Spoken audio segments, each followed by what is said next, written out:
E bem-vindos a mais um DNA Cash. Eu sou a Lívia Guedes, estou aqui para mais um episódio com vocês e hoje tenho a honra de receber comigo aqui Carla Paixão, mais uma vez, líder de produtos digitais na Genera. Muito bem-vinda mais uma vez, Carlinha. Muito E obrigada. temos aqui conosco hoje como convidada a médica geneticista, doutora Andressa Almeida. Seja muito bem-vinda também, que esse papo seja bem gostoso aqui pra gente, essa troca. Muito obrigada pela presença de vocês. Andressa, para começar assim, fala pra gente quem é você, se apresenta. Quem é a Andressa Almeida? Bom dia, meninas. Obrigada pelo convite. Estou muito feliz de estar aqui. Primeira vez que eu participo de um podcast. Eu sou médica geneticista. Eu fiz faculdade de medicina na Universidade Federal de São Paulo. Depois fiz residência em genética pela USP. Depois fiz um ano de aprimoramento em oncogenética pelo AC Camargo. Comecei recentemente o meu mestrado em oncogenética também lá pelo AC Camargo. E sou médica parceira da Genera, atendo os pacientes que fazem o teste da Genera e que buscam entender melhor os seus resultados.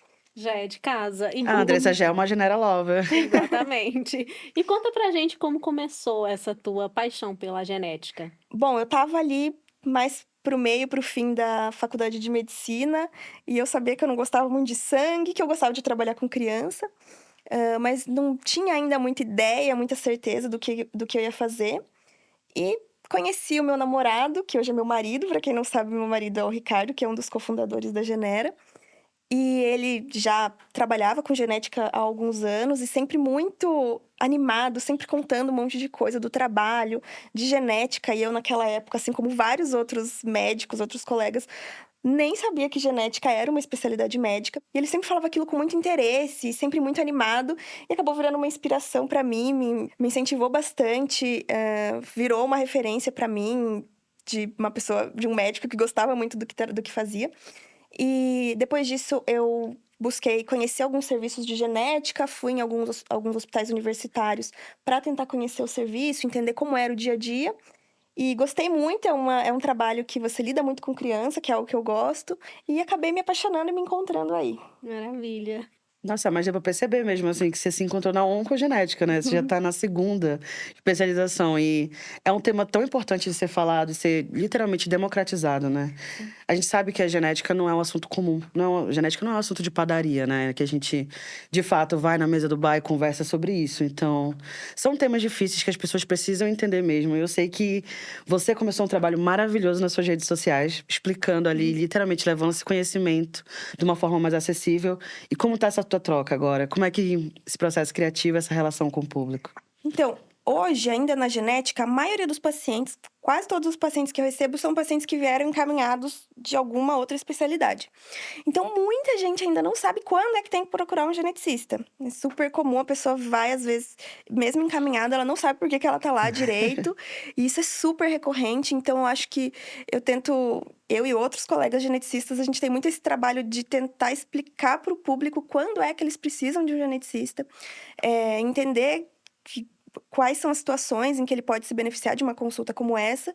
E é isso que eu tento fazer. Tento, nas minhas redes, aos pouquinhos aí, tento ir espalhando a palavra da genética. E da oncogenética também. Tipo, eu vi uma postagem sua que falava da relação da banana com o câncer. Qual é a relação da banana com o câncer? Esse foi um estudo específico ali que é bem interessante, que nesse estudo, eles acompanharam por vários anos pessoas que têm uma síndrome de predisposição a câncer, ou seja, eles têm uma alteração genética que faz com que tenham risco aumentado de diversos tipos de câncer. Essa síndrome que foi acompanhada chama síndrome de Lynch. E dentre outros tumores, tem risco aumentado para câncer de intestino, câncer de endométrio e vários outros. E aí, esse estudo acompanhou por vários anos esses pacientes com síndrome de Lynch.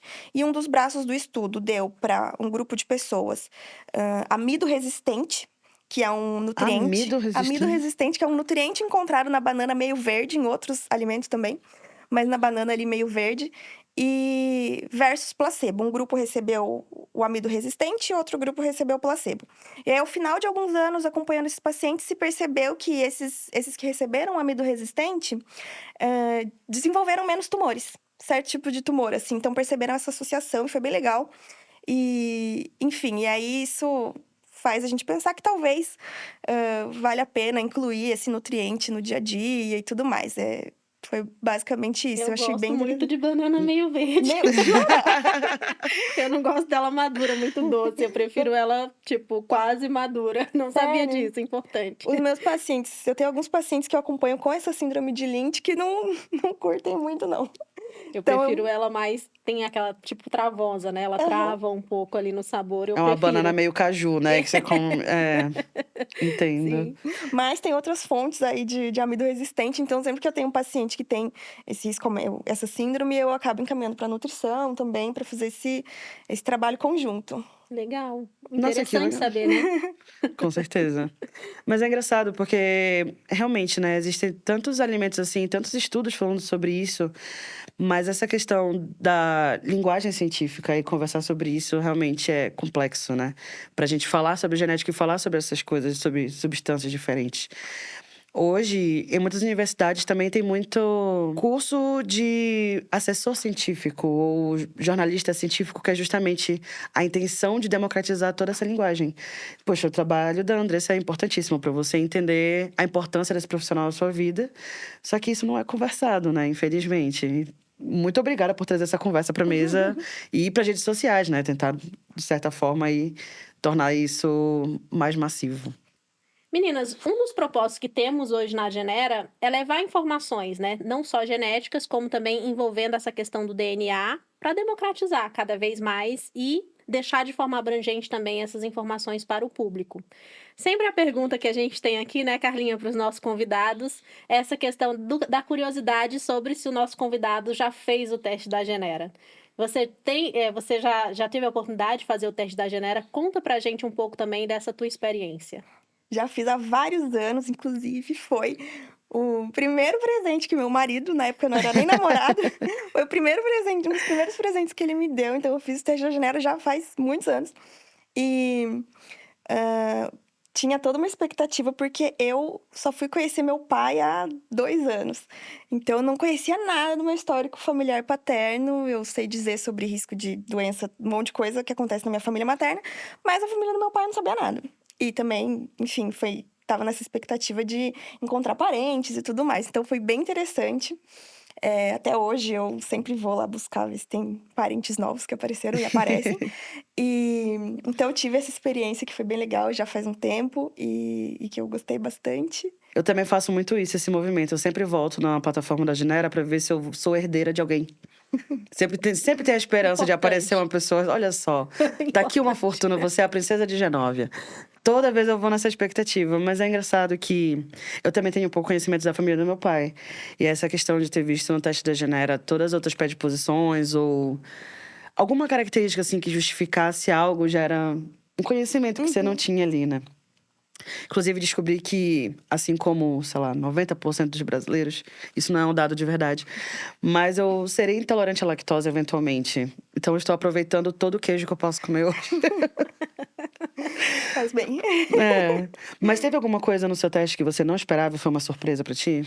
Acho que o principal mesmo, não veio muito risco de doença, nem um grande risco de problema de saúde, mas acho que o mais interessante foi a parte da família mesmo. Eu acabei, depois disso, mandando alguns testes, comprei alguns kits da Genera e mandei para alguns possíveis irmãos. E descobri que alguns não eram irmãos, que alguns que descobri uma irmã. Então tive essa experiência também com a Nossa, Genera. gente, as fofocas de família que surgem do Busca Parentes, é engraçado, né? Uma amiga descobriu um tio também, que não sabia. E ele estava dentro, né, da nossa base de clientes. E também foi isso, descobrindo famílias, fazendo laços. É interessante ouvir vocês falarem, porque eu lembro muito do trabalho que hoje a gente tem dentro da Genera com parceiros mesmo, que trabalham especificamente com essas pessoas que buscam esses parentes, né? E traz o propósito que é democratizar cada vez mais. Então, quanto mais incentivo a gente tiver para que mais e mais pessoas façam o teste, entrem na nossa base de dados, claro que não só com esse intuito, mas também com esse intuito de democratizar. e a gente descobrir cada vez mais esses parentes perdidos, essas pessoas possíveis que a gente possa encontrar aí que tenham DNA compartilhado com a gente. A gente vai Perfeito. aumentando os vínculos. Tanto nas redes sociais e tal, no Facebook, tem muita gente com grupos enormes de genealogia que montam árvore genealógica. Então, realmente, de fato, quanto mais pessoas fizerem o teste, ou quanto mais ele se expandir até para outros países e tal, que a gente também tem atuação Latam, mais a gente popula essa base e aumenta a chance das pessoas encontrarem parentes distantes. As surpresinhas de Natal, né? Pra gerar aquele assunto na janta de Natal. Pior que esse irmão que eu mandei o teste, eu fui bem no Natal mesmo, acho que foi no dia 25 para 26. Tinha esse possível irmão, né?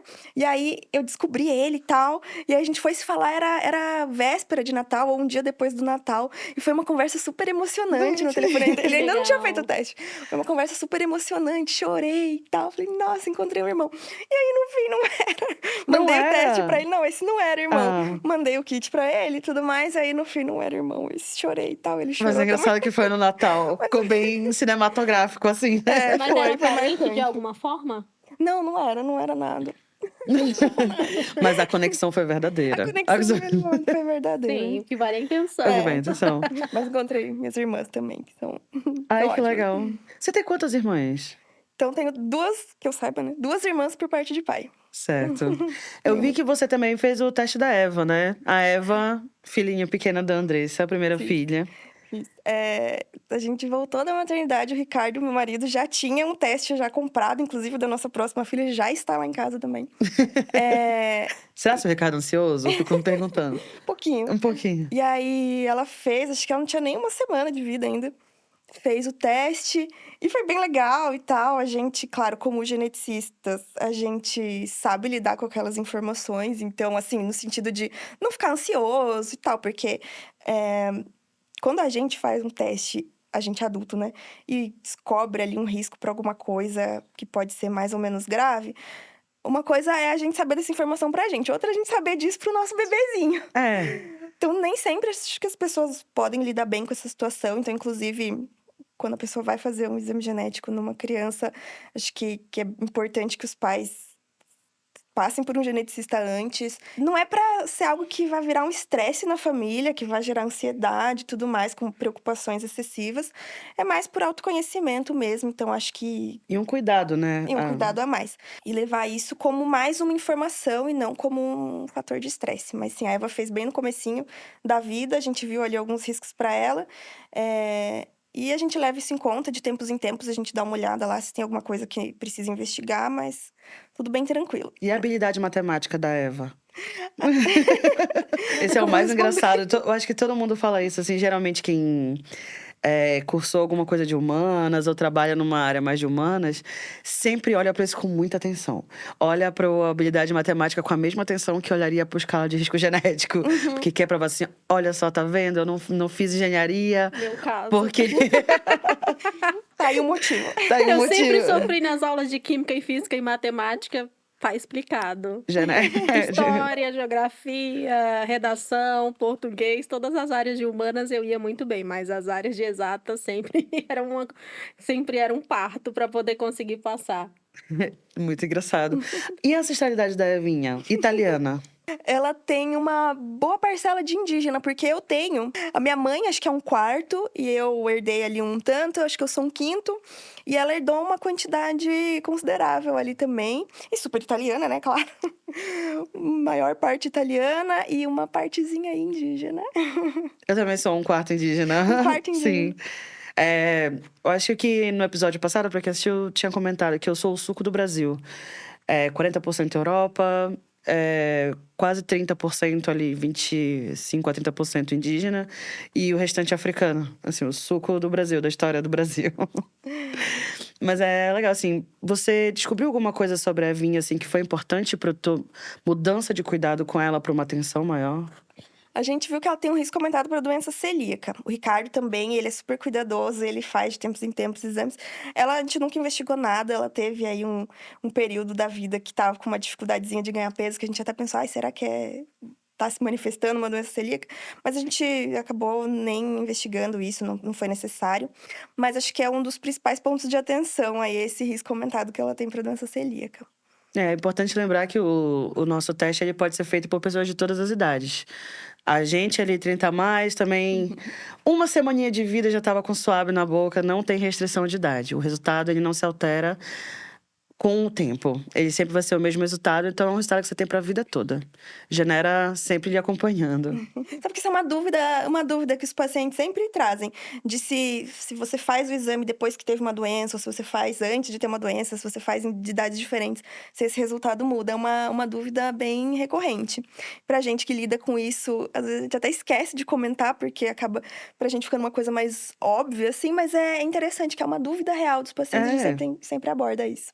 Quando as famílias compram Genera, sempre perguntam junto assim: ah, mas a minha mãe tem 60 anos e o meu filho tá com 5, tudo bem fazer todo mundo?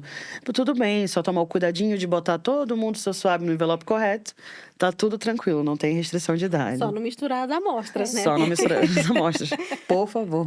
O laboratório agradece. Não misturem as amostras. A gente já falou aqui não só da escala de risco genético que tem nos nossos resultados da Genera, mas sabemos também que temos a parte do painel Pharma, que mostra pra gente como o nosso corpo geneticamente pode reagir a alguns medicamentos. Isso tem conexão geral com a genética. Os seus pacientes chegam para você com essas dúvidas e como que você lida, né, com essas respostas? Como que é essa interpretação desses resultados da parte de Pharma, dos medicamentos? Então, acho que é super interessante que tem essa informação no teste. Como que funciona hoje? Isso, vou dar um exemplo para doenças dessas mais crônicas, mais silenciosas, tipo diabetes tipo 2, colesterol alto. Hoje você vai lá, normalmente você descobre que tem essa condição mais por exames do que por sintomas, muitas vezes, né? E aí você vai no médico e ele vai considerar se você já toma alguma medicação, qual que é a sua idade, se você tem algum outro problema de saúde, e vai ver ali qual que é a primeira linha, qual que normalmente é a melhor medicação do momento, e vai te passar o remédio. E normalmente ele vai falar: olha, você vai repetir os exames e vai voltar daqui a 3 meses. Então você só vai descobrir se funcionou, se não funcionou dali 3 meses. Que é como a gente faz até hoje, tudo bem. E aí, se você já tem essa informação. Porque lá tem para medicações para algumas condições super comuns. Então, diabetes, dislipidemia e dentre outras. E se você já vai com essa informação, você já pode ajudar o médico a mais ou menos entender o que ele vai esperar dali a 3 meses. Então, poxa, eu tô vendo aqui que talvez ela não responda tão bem a simvastatina, que é uma medicação para baixar o colesterol. Então, quem sabe eu possa passar outra medicação, ou enfim. Acho que é interessante para o médico já conseguir imaginar o que ele vai esperar para frente se ele passar aquele remédio. Aí isso pode ser muito útil na hora dele escolher a melhor medicação. Lembrando que isso é uma predisposição também. Então, novamente, ali no exemplo, a pessoa volta depois de 3 meses e viu que não melhorou. Vamos supor que não melhorou os resultados dos exames.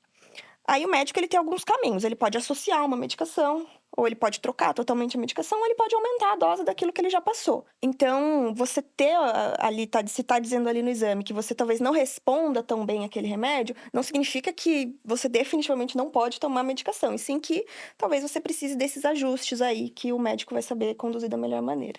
Eu entendo, assim, que o exame ele serve como um guia para você também, né? Dessa questão de resposta a medicamento, mas também sobre o que investigar em alguns casos. Eu imagino que deve chegar a paciente para você ali sem saber muito por onde começar a investigar, e, né? Na parte de curiosidades e tudo acaba encontrando a resposta de algum problema que pode estar vindo aí, ó, de família, né? Há muito tempo. Um desafio, assim, pra gente tentar explicar para o paciente o que é ter um risco. Porque muita gente vem com aquela ideia de que o que tá ali no exame é uma coisa definitiva, que, com certeza aquilo vai acontecer comigo.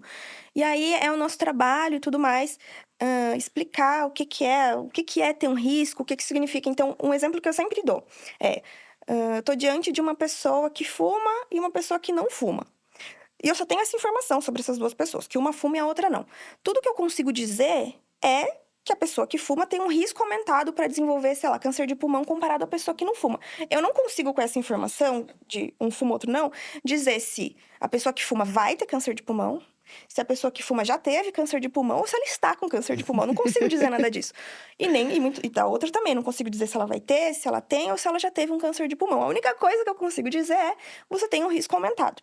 Então, quando a gente vem, principalmente ali na escala de risco genético, veio com um risco aumentado para tal coisa, câncer de bexiga, que seja. Eu consigo dizer que você tem um risco aumentado, mas com certeza eu não consigo dizer que você vai desenvolver isso. Inclusive, também faz parte do trabalho do geneticista fazer de tudo para que aquilo não aconteça. Atuar de maneira preventiva para que aquilo não aconteça. Perfeito. Mas assim, rola essa segurança também quando a gente acaba lendo algumas palavras mais fortes, né, no exame. Mas como você falou, são pontos de atenção para a gente prevenir e estudar meios ali de não deixar acontecer. No seu consultório, já teve algum caso curioso que chegou assim: eu tive a predisposição para tal coisa, mas nunca tive? Aquela galera que leva como se fosse o horóscopo da genética. Tem bastante isso, e teve um caso recente de uma mulher que ela era homozigota para hemocromatose. Os irmãos todos dela tinham hemocromatose. Hemocromatose é uma doença que ela é recessiva, ou seja, a gente tem que herdar uma alteração do nosso pai, uma alteração da nossa mãe. Os irmãos dela tinham hemocromatose e ela não desenvolveu, ela tinha ali em homozigose, ela já devia ter uns 40 anos e nunca desenvolveu.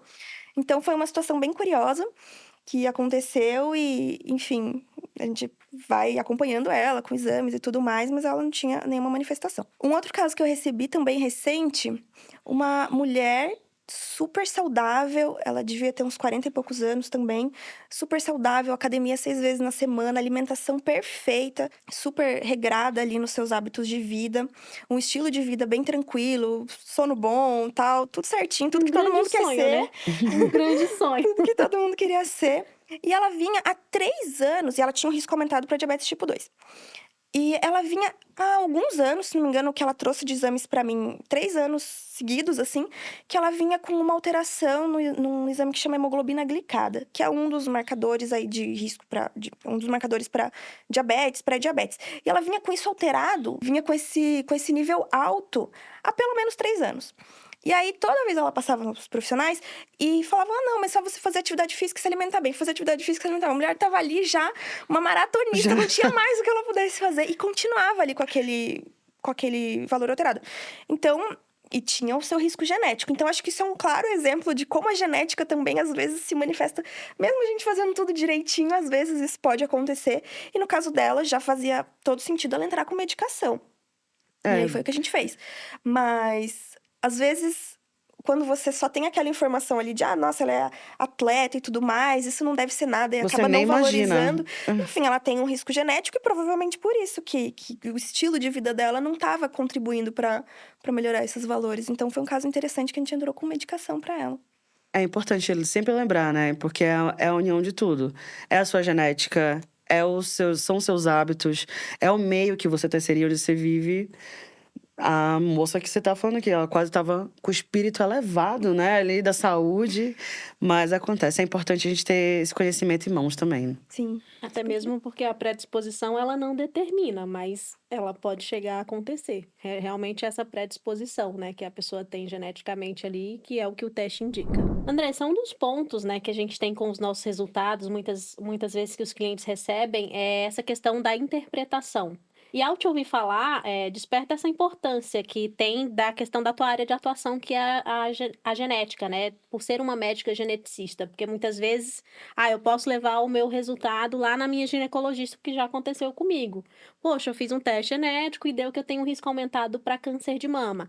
Mas você ainda não está na idade, eu não vou pedir para você fazer mamografia, nada disso. E quando você leva para um especialista, é totalmente diferente a leitura, né? O entendimento também desses resultados, que não são diagnósticos, mas são predisposições que vão nos ajudar nesse autoconhecimento e como a gente se prevenir de muitas coisas também que podem ser negativas para a nossa saúde. E o que você mais enxerga dentro do seu consultório? Que a partir desses resultados, quais são as mudanças de hábito que os seus pacientes eles precisam, o cuidado que eles precisam ter com a saúde? A abordagem que eu tenho varia bastante de se a pessoa tem histórico familiar de alguma outra coisa que às vezes não é contemplada ali pelo teste, da idade da pessoa, dos hábitos de vida dela. Muitas vezes a gente acaba mudando a forma de rastreio da pessoa. Então, se eu tenho alguém que tem um risco aumentado para câncer de mama, por exemplo, ou para câncer de intestino, a gente pode adequar, em vez da pessoa esperar a idade de pessoas de risco geral para começar a fazer os seus exames, às vezes pode ser interessante, principalmente se não se tratar de um exame invasivo e tudo mais, mas em algumas situações vale a pena a gente adiantar esse exame, principalmente se tiver histórico familiar daquela condição que foi detectado o risco. Com relação à mudança de hábitos de vida, o que eu gosto sempre é de entender como que é a vida daquela pessoa, porque às vezes todos nós temos uma vida mega corrida e mudar um hábito já é difícil, então é muito comum receber pacientes que têm, sei lá, que fumam, que são sedentários e ao mesmo tempo também se alimentam mal e tem uma rotina super corrida. É muito difícil você olhar para aquela pessoa e falar, olha, você tem que mudar isso, isso, isso para ontem. Não tem como, ninguém consegue mudar tantos hábitos de uma vez só. Então, a importância de você ver também qual é o seu risco genético e seu risco familiar, saber do histórico familiar, é para a gente conseguir priorizar. Olha, você tem um risco aumentado, você tem todos esses fatores de risco ambientais e você tem um risco aumentado para câncer de bexiga, que tem tudo a ver com cigarro. Então, acho que a gente pode priorizar de você tentar diminuir o cigarro agora e aos poucos a gente vai introduzindo as outras mudanças de hábito. Eu acho que isso, para mim, é a personalização da medicina. Você tem informação genética, claro, informação dos dados familiares daquela pessoa e também entender o contexto em que ela está inserida e o que ela consegue fazer naquele momento. Porque se às vezes você quer mudar tudo, aí você corre o risco de a pessoa desistir daquele tratamento, não mudar nada e você não conseguiu ajudar em nada. Você tem a informação e não conseguiu, de fato, ajudar aquela pessoa. E o que você percebe, assim, as pessoas muitas vezes chegam desesperadas, achando que é um diagnóstico que vão desenvolver e saem mais tranquilas depois dessa consulta? Varia muito o perfil do paciente que chega. Então, tem pessoas que chegam já mais assustadas, assim, realmente. Tem pessoas que já vêm mais tranquilas e tudo mais, que entendem que aquilo é um risco, enfim, que querem melhorar a saúde, mas que não ficam tão preocupadas com aquele resultado de um jeito negativo. Mas tem gente que chega, assim, bem assustada e achando que já é um diagnóstico. Isso para exames genera, para outros exames genéticos que eu solicito em consultório também. Para qualquer tipo de exame genético, muitas vezes a pessoa com resultado alterado vem meio preocupada. E aí é aquilo que eu falei, de você explicar o que é um risco, o que é um diagnóstico. Alguns exames genéticos são mais diagnósticos, mas muitos são de avaliação de risco mesmo. Então, é um trabalho que às vezes você precisa explicar várias vezes. Às vezes, em uma consulta só, a pessoa não consegue entender totalmente. Eu falo, olha, explico bastante, falo, vou te pedir tal coisa, tal investigação, e no retorno você me traz mais dúvidas. Vai refletindo, o que você acha que não entendeu direito, e no retorno você traz mais dúvidas. Porque realmente é um tipo de exames genéticos, a especialidade genética é muito diferente do habitual. Então, a gente já está mais acostumado com hemograma, com outros exames de imagem e tal, que a gente faz no dia a dia. Mas exames genéticos, o público tem mais dificuldade de entender limitações, para que serve, o que aquilo consegue dizer, o que não diz. E faz parte do trabalho do geneticista ir explicando e tirando dúvidas que possam surgir, porque não é algo do dia a dia mesmo da maioria das pessoas. Perfeito. Andressa, quais são os exames genéticos mais comuns, assim, que você pede? Você vê um resultado, aí esses são os comuns. Quando você falou assim, hemograma. Hemograma é muito comum para todo mundo, né? Para entender ali o que está acontecendo. Mas os genéticos, quais são os mais comuns? Que eu peço muito hoje em dia são painéis para câncer, painéis específicos para câncer. Então, eu recebo bastante gente que vem ou porque a própria pessoa teve câncer e aí teve numa idade atípica, ou o oncologista que acompanha achou que valia a pena investigar, ou por conta de histórico familiar de câncer. Então, painéis para câncer eu peço bastante. E também, quando eu trabalho mais como geneticista e não tanto na oncogenética, eu peço bastante cariótipo, exoma na investigação de crianças com malformações, com atraso de desenvolvimento, com autismo. Então, array, exoma, cariótipo e painel para câncer, acho que são os principais. E a gente lida muito também com exames não genéticos, mas de genéticos, acho que esses são os principais do dia a dia. O que o exoma responde mais, assim, além? Quais são as respostas além que você consegue ter com o exoma? O exoma é um exame que olha todos os genes que a gente tem. Então, todos nós temos aí em torno de 20 e poucos mil genes. E o exoma, ele vai olhar todos esses genes. Então, diferente dos painéis, que são recortes ali de genes, o exoma, ele tá olhando todos os genes e vai ver se tem algum defeito. Normalmente, é um exame que o resultado, o laudo dele, depende bastante da informação que a gente passa antes sobre o paciente. Porque qualquer um de nós, se fizer um exoma, vai vir um monte de alteração. E aí, cabe à pessoa que vai laudar ver se aquela alteração que ela encontrou é compatível com o quadro clínico do paciente. Então, é um exame que esse é mais... esse normalmente precisa de um pedido médico, precisa de uma avaliação médica antes, porque senão a pessoa que vai laudar não vai saber o que ela está procurando. Quando a gente fala desses exames, assim, é muito pautado também nessa questão preventiva, né? Como você percebe essa questão preventiva hoje na saúde? Acho que a gente está caminhando para cada vez mais ter um acesso à saúde preventiva. Era uma coisa que se falava pouco quando eu me formei. Eu me formei faz um tempo, foi em 2017, e já se falava pouco. Eu acredito que hoje isso tem se transformado. A medicina é muito voltada para consertar aquilo que já é um problema e pouco para evitar que o problema aconteça. E aí, cabe a cada especialista, dentro da sua especialidade, tentar ver uma oportunidade de prevenir coisas e não só receber o paciente e lidar com um diagnóstico.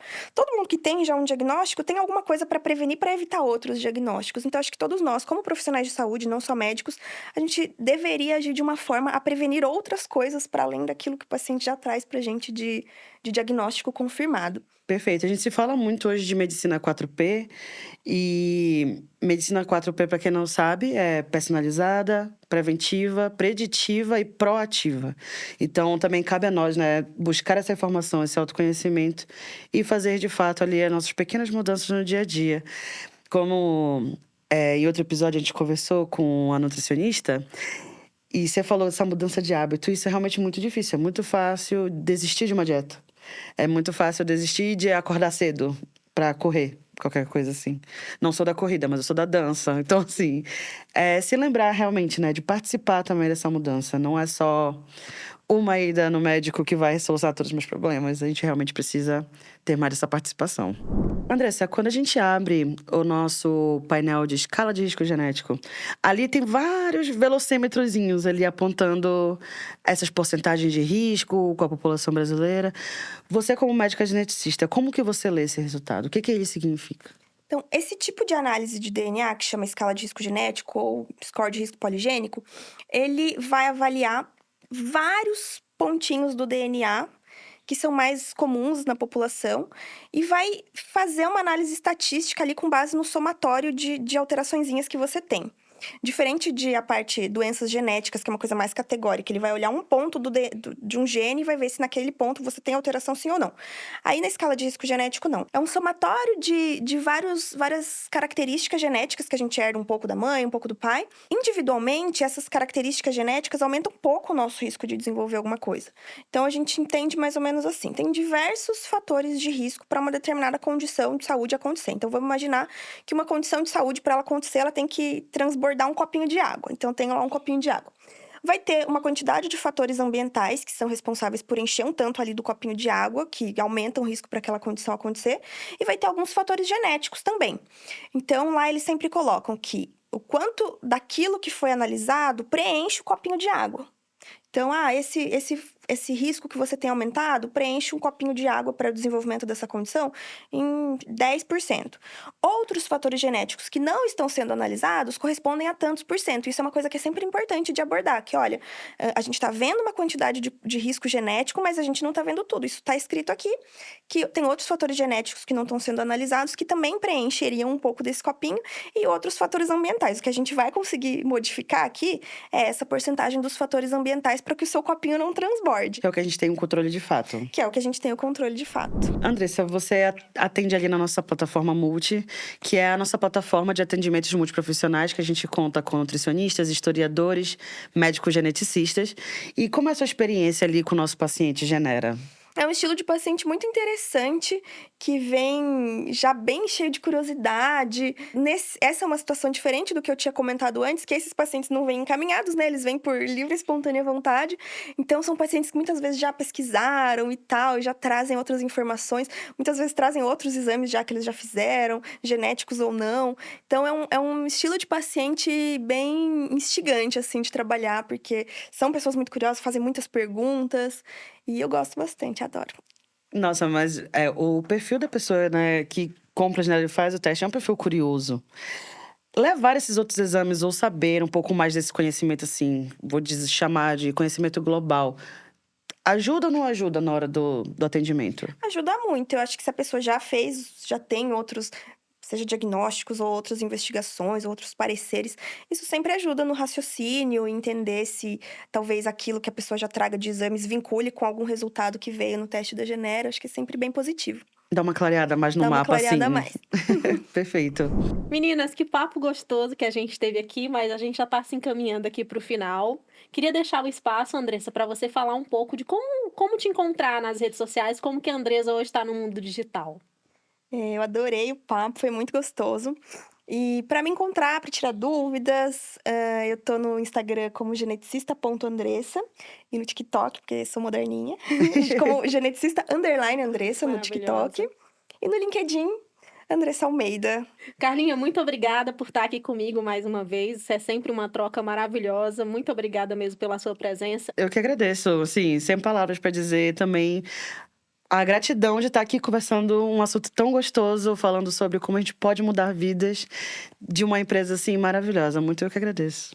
Andressa, sem palavras para agradecer também a sua presença. Muito, muito obrigada. Muito obrigada, Lívia. Foi maravilhoso. Muito obrigada, meninas. E para você que nos acompanhou até aqui, se quiser saber mais sobre a Genera, estamos no Instagram como @genera.lab, no YouTube, youtube.com/@generalab, e o nosso site, para você ter mais informações sobre o nosso produto, é genera.com.br. Muito obrigada pela sua audiência, te aguardamos aqui no próximo episódio. Meninas, muito, muito obrigada. Obrigada. Tchau, tchau. Obrigada.